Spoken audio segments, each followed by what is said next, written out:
Okay, അങ്ങനെ നമ്മൾ successfully 5ാമത്തെ വീക്കിലേക്ക് കടന്നിരിക്കുകയാണ്. അപ്പൊ ആദ്യമായിട്ട് നമ്മുടെ ചാനലിലെ വീഡിയോസ് കാണുന്ന ആളുകൾ ശ്രദ്ധിക്കുക. നമ്മൾ വരാനിരിക്കുന്ന 2026 SSC GD പരീക്ഷയ്ക്ക് വേണ്ടിയിട്ട് ഒരു സ്റ്റഡി ചലഞ്ച് മുന്നോട്ട് കൊണ്ടുപോയിക്കൊണ്ടിരിക്കുകയാണ്. അതിന്റെ 5ാമത്തെ ആഴ്ചയാണ്. ഒന്നുമില്ല, ചെറിയ കുറച്ച് കാര്യങ്ങൾ നിങ്ങളോട് ചെയ്യാൻ പറയുന്നു.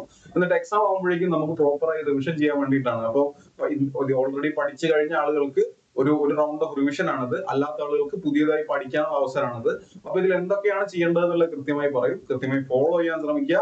അത് ഫോളോ ചെയ്യുന്നതിനിടയ്ക്ക് എന്തെങ്കിലും ബുദ്ധിമുട്ടുകൾ ഫേസ് ചെയ്യുകയാണെങ്കിൽ തീർച്ചയായിട്ടും കമന്റ് ചെയ്യാൻ മറന്നു പോകാണ്ടിരിക്കുക. അപ്പൊ നമുക്ക് 5ാമത്തെ വീക്കിൽ ഈ ഒരു ചലഞ്ചിലേക്ക് ഇറങ്ങാം. അപ്പൊ അതിന് മുമ്പായിട്ട് ആദ്യമായി വരുന്ന ആളുകൾ എന്ത് ചെയ്യണം? ഈ വീഡിയോ അല്ല കാണേണ്ടത്, 1ാമത്തെ വീക്ക് മുതലുള്ള വീഡിയോസ് ഒന്ന് കണ്ടുവരണം. ഇനിയും സമയമുണ്ട്, നിങ്ങൾക്ക് അതൊക്കെ ഒന്ന് പഠിച്ചു വരാനുള്ള സമയമുണ്ട്. പക്ഷെ ഓരോ ആഴ്ച എടുക്കാൻ പാടില്ല, പെട്ടെന്ന് അതിലുള്ള ചലഞ്ചസ് പെട്ടെന്ന് കംപ്ലീറ്റ് ചെയ്യാൻ വേണ്ടി ശ്രമിക്കുക. ഇനി അങ്ങോട്ടുള്ള ചലഞ്ചസ് കുറച്ച് കട്ടിയായിരിക്കും, അതായത് വലുപ്പം കൂടി വരും. കാരണം തുടക്കത്തിൽ നമ്മൾ കുറച്ച് ചെറിയ ചലഞ്ചസ് ആണ് ഉണ്ടായിരുന്നത്. ഇനി അങ്ങോട്ട് ടോപ്പിക്സിന്റെ എണ്ണം കൂടാൻ വേണ്ടി പോവുകയാണ്. അപ്പൊ ഈ ആഴ്ചയിൽ നമ്മൾ ഇംഗ്ലീഷിന് കുറച്ചും കൂടെ പ്രാധാന്യം കൊടുത്തിട്ടുണ്ട്. എന്താണ് ചെയ്യേണ്ടത്, ഏതൊക്കെ ക്ലാസ്സുകളാണ് കാണേണ്ടത് എന്നുള്ളത് നമുക്ക് നോക്കാം. അതില് ഈ വീക്ക് 5ലെ ക്ലാസ്സുകൾ ഏതൊക്കെയാണ് എന്ന് നമുക്ക് നോക്കാം. ഒന്നാമതായിട്ട് ആദ്യം നമ്മൾ കാണേണ്ടത് സിംപ്ലിഫിക്കേഷൻ എന്ന് പറയുന്ന ക്ലാസ് ആണ്. അത് നിങ്ങൾ കണ്ടത് ചൊവ്വാഴ്ചയാണ് കേട്ടോ. ഇപ്പൊ ചൊവ്വാഴ്ചത്തെ ക്ലാസ് മറന്നു പോകരുത്. ഞാൻ ഈ വീഡിയോ കണ്ടു കഴിയുന്ന സമയമാകുമ്പോഴേക്കും നമ്മുടെ ടെലഗ്രാം ചാനലില്, നമ്മുടെ ടെലഗ്രാം ഗ്രൂപ്പിലും അതുപോലെ തന്നെ വാട്സ്ആപ്പ് ഗ്രൂപ്പിലും എന്ത് ചെയ്തിട്ടുണ്ടാവും, ഇത് ഷെയർ ചെയ്തിട്ടുണ്ടാവും. വാട്സ്ആപ്പ് ഗ്രൂപ്പിൽ ഏകദേശം ആളുകൾ ഫിൽ ആയിട്ടുണ്ട്. ടെലഗ്രാം ഗ്രൂപ്പിലും അത്യാവശ്യം ആളുകളുണ്ട്. അപ്പൊ നിങ്ങൾ ചെയ്യേണ്ട എന്താ, ഈ വീഡിയോന്റെ കമന്റിൽ ആദ്യം തന്നെ എന്ത് കിടക്കുന്നുണ്ടാവും, നമ്മുടെ ഈ ഗ്രൂപ്പിലും ചാനലിലും ഒക്കെ ജോയിൻ ചെയ്യാനുള്ള ലിങ്കുകൾ കിടക്കുന്നുണ്ടാവും. ആദ്യം അതിലൊന്ന് ജോയിൻ ചെയ്യുക. റെഗുലർ ആയിട്ട് ഈ ചലഞ്ചുകളൊക്കെ കളക്ട് ചെയ്യുക എന്നുള്ളതാണ്. അപ്പൊ ആ ലിങ്ക്, സിംപ്ലിഫിക്കേഷന്റെ 2 ക്ലാസ്സുകളുണ്ട്. 2ന്റെ ലിങ്ക് ഞാൻ നിങ്ങൾക്ക് ഷെയർ ചെയ്ത് തരും ആ ഒരു ഗ്രൂപ്പില്. പിന്നെ വെനസ്ഡേ നിങ്ങൾ സയൻസിന്റെ PYQ സെഷൻ ആണ്. സയൻസ് നമ്മൾ ഒരുപാട് ഡിസ്കസ് ചെയ്യുന്നില്ല, ഒരുപാട് ഡിസ്കസ് ചെയ്യാനുള്ള സമയവും നമുക്കില്ല, അത്രയും ക്വസ്റ്റ്യൻസ് അവിടെ ചോദിക്കില്ല. എന്നാലും ഫണ്ടമെന്റലി അറിഞ്ഞിരിക്കേണ്ട കാര്യങ്ങൾ ഒരു 2 ക്ലാസ്സുകളായി ഞാൻ നിങ്ങൾക്ക് ഷെയർ ചെയ്ത് തരുന്നുണ്ടാവും. ആ 2 ക്ലാസ്സുകളാണ് നിങ്ങൾ ബുധനാഴ്ച കംപ്ലീറ്റ് ചെയ്യേണ്ടത്. അപ്പൊ ബുധനാഴ്ച 2 ക്ലാസ്സുകളും കൃത്യമായി കംപ്ലീറ്റ് ചെയ്യാൻ ശ്രമിക്കുക.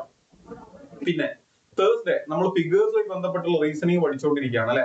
കഴിഞ്ഞ വീക്കിൽ നമ്മൾ പഠിച്ചു, കഴിഞ്ഞ വീക്കിൽ ഡൈസ് ആയിരുന്നു, അതിന്റെ മുന്നത്തെ വീക്കിലും ഫിഗർ ആണ് നമ്മൾ പഠിച്ചത്. അപ്പൊ ഈ വീക്കില് ഫിഗർ ബേസ്ഡ് ആയിട്ടുള്ള ഒരു വീഡിയോ കൂടെ ഞാൻ നിങ്ങൾക്ക് ഷെയർ ചെയ്ത് തരാണ്. അപ്പൊ തേഴ്സ്ഡേ, ഈ വരുന്ന വ്യാഴാഴ്ച നിങ്ങൾ അതാണ് ചെയ്യേണ്ടത്. അത് വെറുതെ കണ്ടാൽ പോലെ അതിലെ ക്വസ്റ്റ്യൻസ് റിപ്പീറ്റ് ചെയ്ത് ചെയ്യാൻ കൂടെ വേണം. ഓക്കെ, ഇനി ഇതൊക്കെ പറയുന്ന ആർക്ക് വേണ്ടിയിട്ടാണ്? നിങ്ങൾ വർക്ക് ചെയ്യാണ്, നിങ്ങൾക്ക് സമയമില്ലാത്ത ആളുകളാണെങ്കിലാ. നിങ്ങൾക്ക് സമയം ഉണ്ടെങ്കിൽ വെറുതെ ക്ലാസ് കണ്ട് കുറച്ച് പഠിച്ചാൽ മാത്രം പോരാ. ഡീറ്റെയിൽ ആയിട്ട് എന്തൊക്കെ ഇരുന്ന് പഠിക്കാൻ പറ്റുമോ അത് നിങ്ങൾ സ്വന്തമായി എഫേർട്ട് എടുത്ത് പഠിക്കണം. നിങ്ങൾക്ക് അറിയാം, ഈ വീഡിയോ റെഗുലർ ആയിട്ട് കാണുന്ന ഒരു 1000-ഓളം കുട്ടികളുണ്ട്. ഈ ഒരു ചലഞ്ച് ഫോളോ ചെയ്യുന്ന 1000 കുട്ടികളുണ്ടെന്ന് വിചാരിച്ചോ. ഈ 1000 കുട്ടികളും മിനിമം ഇതെങ്കിലും ചെയ്യും. അപ്പൊ അതിലപ്പുറത്തേക്ക് എക്സ്ട്രാ നിങ്ങൾക്ക് എന്ത് ചെയ്യാൻ പറ്റുമോ അത് ചെയ്യാന്നുള്ളതാണ് നിങ്ങൾ ചെയ്യേണ്ട ടാസ്ക്. ഓക്കെ, ഇനി അടുത്തതായിട്ട് ഫ്രൈഡേയിൽ നിങ്ങൾ എറർ സ്പോട്ടിങ്ങിന്റെ ഒരു വീഡിയോ ഞാൻ ഷെയർ ചെയ്തത്. അതിലുള്ള പരമാവധി കാര്യങ്ങൾ പഠിക്കാൻ ശ്രമിക്കുക.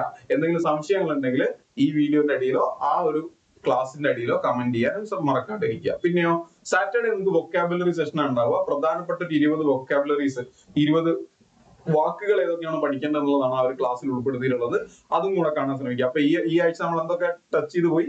മാത്സ് ടച്ച് ചെയ്ത് പോയിട്ടുണ്ട്, സയൻസ് ടച്ച് ചെയ്ത് പോയിട്ടുണ്ട്, അതുപോലെ തന്നെ റീസണിംഗ് ടച്ച് ചെയ്ത് പോയിട്ടുണ്ട്, ഇംഗ്ലീഷ് ടച്ച് ചെയ്ത് പോയിട്ടുണ്ട്. കഴിഞ്ഞ ആഴ്ച നമ്മൾ ഹിസ്റ്ററി ആയിരുന്നു പഠിച്ചത്, ഈ ആഴ്ച നമ്മൾ സയൻസിലേക്ക് പോയി. ഇത്രയാണ് ഈ ആഴ്ചയിലെ ക്ലാസ്സുകൾക്ക് പറയാനുള്ളത്. ഇനി ഇതിൽ സിംപ്ലിഫിക്കേഷൻ എന്ന് പറയുന്ന ക്ലാസ്സിന്റെ ഒരു ക്ലാസ് നമ്മൾ കഴിഞ്ഞ ദിവസം എടുത്ത ലൈവ് സെഷൻ ആണ്. അത് ചിലപ്പോൾ നിങ്ങൾ കണ്ടിട്ടുണ്ടാവും, കണ്ടിട്ടില്ലാത്തവർ തീർച്ചയായിട്ടും കണ്ടിരിക്കുക. ഓക്കെ, അതാണ് വീക്ക് 5ലെ ക്ലാസ്സുകളെ പറ്റി പറയാനുള്ളത്. ഇനി ടാസ്കുകളെ പറ്റി പറയാം. ഒന്നാമത്തെ ടാസ്ക്, നമ്മൾ മൾട്ടിപ്ലിക്കേഷൻ ടേബിൾ പഠിച്ചുകൊണ്ടേ ഇരിക്കുകയാണ്. അടുത്ത സെറ്റ് ഓഫ് മൾട്ടിപ്ലിക്കേഷൻ ടേബിൾ 16ഉം 14ഉം എഴുതി റിപ്പീറ്റ് ചെയ്ത് വീണ്ടും എഴുതി പഠിക്കണം കേട്ടോ. അതിൽ നിങ്ങൾ മടി കാണിക്കരുത്, പലതവണയായി റിപ്പീറ്റ് ചെയ്ത് എഴുതിക്കൊണ്ടിരിക്കുക. ഇനി ടാസ്ക് 2 എന്താണ്?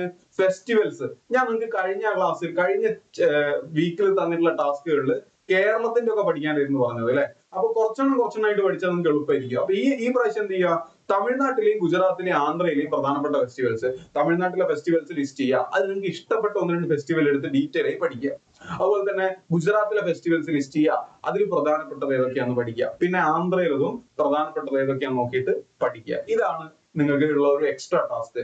അതിന്റെ കൂടെ തന്നെ ഹിമാലയാസ് ഉണ്ട് അല്ലെ. നിങ്ങൾക്ക് അറിയാം, ഹിമാലയാസിനെ 3ആയിട്ട് തിരിക്കുന്നതും ട്രാൻസ് ഹിമാലയാസ് ഉണ്ടെന്നുള്ളതും ഒക്കെ അറിയാം. ഈ ഹിമാലയാസിനെ പറ്റി ഒന്ന് വായിക്കുക. പറ്റുമെങ്കിൽ നിങ്ങൾ ഒരു നോട്ട് ഉണ്ടാക്കുക. എവിടെ വായിക്കും? നിങ്ങൾക്ക് അറിയാം, നിങ്ങൾക്ക് ചാറ്റ് GPT ഉണ്ട്. ചാറ്റ് ജിപിടിയോട് ചോദിക്കാം, എനിക്ക് ഹിമാലയത്തിലെ 3 മലനിരകളുമായി ബന്ധപ്പെട്ട ഡീറ്റെയിൽസ് SSCന്റെ പരീക്ഷയ്ക്ക് പഠിക്കാൻ തരും, അല്ലെങ്കിൽ ഗൂഗിളിനോട് ചോദിച്ചാൽ മതി തരും. അതൊന്ന് വായിച്ച് മനസ്സിലാക്കാൻ വേണ്ടി ശ്രമിക്കുക. ഞാൻ അടുത്ത വീക്കിലൊക്കെ തരുന്ന ക്ലാസ്സുകൾക്ക് അതുമായി ബന്ധമുണ്ടാവും. അപ്പൊ നിങ്ങൾ പഠിച്ചു കഴിഞ്ഞാൽ നമുക്ക് കുറച്ചും കൂടെ എളുപ്പമായിരിക്കും, ഇല്ലേ ബുദ്ധിമുട്ടായിരിക്കും. ഓക്കെ, അടുത്തത് ടാസ്ക് 4 എന്താണ്? ഈ ആഴ്ച ഞാൻ തരുന്ന ക്ലാസ്സുകളിലെ നോട്ട്സ് ഓൺ സയൻസ്. അപ്പോ ഈ ആഴ്ച തരുന്ന സയൻസിന്റെ ക്ലാസ്സുകളുടെയും അതുപോലെ തന്നെ വൊക്കാബുലറിന്റെയും നോട്ട്സ് നിങ്ങൾ ക്രിയേറ്റ് ചെയ്യാൻ ശ്രമിക്കുക. എക്സ്ട്രാ ആയിട്ട് കുറച്ച് വൊക്കാബുലറി നിങ്ങൾ പഠിക്കാൻ നിങ്ങൾ ശ്രമിക്കുക. ഒരുപാട് വൊക്കാബുലറി നമ്മുടെ ചാനലുകളിലും ഒക്കെ അവൈലബിൾ ആയിട്ടുണ്ട്. അത് കണ്ടു പഠിക്കാൻ വേണ്ടി ശ്രമിക്കുക. അല്ലെങ്കിൽ നിങ്ങൾ ജസ്റ്റ് ഗൂഗിൾ ചെയ്താലും SSCക്ക് സ്ഥിരമായി ചോദിക്കുന്ന വൊക്കാബുലറി കിട്ടും, അത് പഠിക്കാൻ ശ്രമിക്കുക. ഇത്രയും കാര്യങ്ങളാണ് ഈ ഒരു വീക്കിലെ ടാസ്ക് ആയിട്ടുള്ളത്. ഇനി കുറച്ച് ആളുകൾ എന്നോടൊരു കൺസേൺ പറഞ്ഞിട്ടുണ്ട്, ഇങ്ങനെ പഠിക്കാൻ ബുദ്ധിമുട്ടുണ്ട്. അതായത് ആക്ച്വലി യൂട്യൂബിലെ ക്ലാസ്സുകൾ എന്ന് പറയുമ്പോൾ ഒരു ലിമിറ്റേഷൻ ഉണ്ട്, നിങ്ങൾക്ക് തന്നെ അറിയാം. അത് പഴയ ക്ലാസ്സുകളായിരിക്കാം, അല്ലെങ്കിൽ ഓർഡറിലായിരിക്കില്ല കിടക്കുന്നത്. അതുകൊണ്ടാണ് ഞാൻ ഓർഡർ ആക്കി തരുന്നത്. ആ ലിങ്ക് വരെ നിങ്ങൾക്ക് അയച്ചു തരുന്നത്. നിങ്ങൾ വേറെ ഒന്നും സെർച്ച് ചെയ്യാനൊന്നും പോകണ്ട, ആ ലിങ്കിൽ കയറി കണ്ടാൽ മതി. എന്നിട്ടും നിങ്ങൾ സാറ്റിസ്ഫൈഡ് അല്ലാത്ത കുറച്ച് ആളുകളും കോൺടാക്ട് ചെയ്തിട്ടുണ്ടായിരുന്നു, ബുദ്ധിമുട്ടുണ്ട്, അങ്ങ് ഫോളോ ചെയ്യാൻ പറ്റുന്നില്ല കൃത്യമായി എന്ന് പറഞ്ഞിട്ട്. അപ്പൊ അവർക്ക് വേണ്ടിയാണ് നമ്മൾ ഒരു ബാച്ചും കൂടെ സ്റ്റാർട്ട് ചെയ്യാൻ തീരുമാനിച്ചിട്ടുള്ളത്. SSC GDക്ക് വേണ്ടി, SSC GD ഇത്തവണ SSC GD പഠിക്കുന്നതിന് വേണ്ടിയിട്ട് ഒരു ബാച്ച് നമ്മൾ പുതിയതായിട്ട് ഓൺലൈനിൽ സ്റ്റാർട്ട് ചെയ്യാണ്.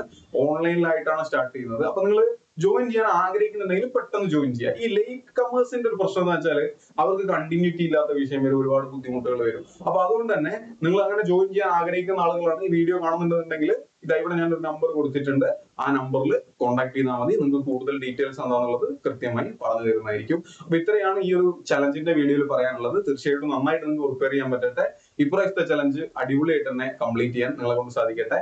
Happy learning and all the best.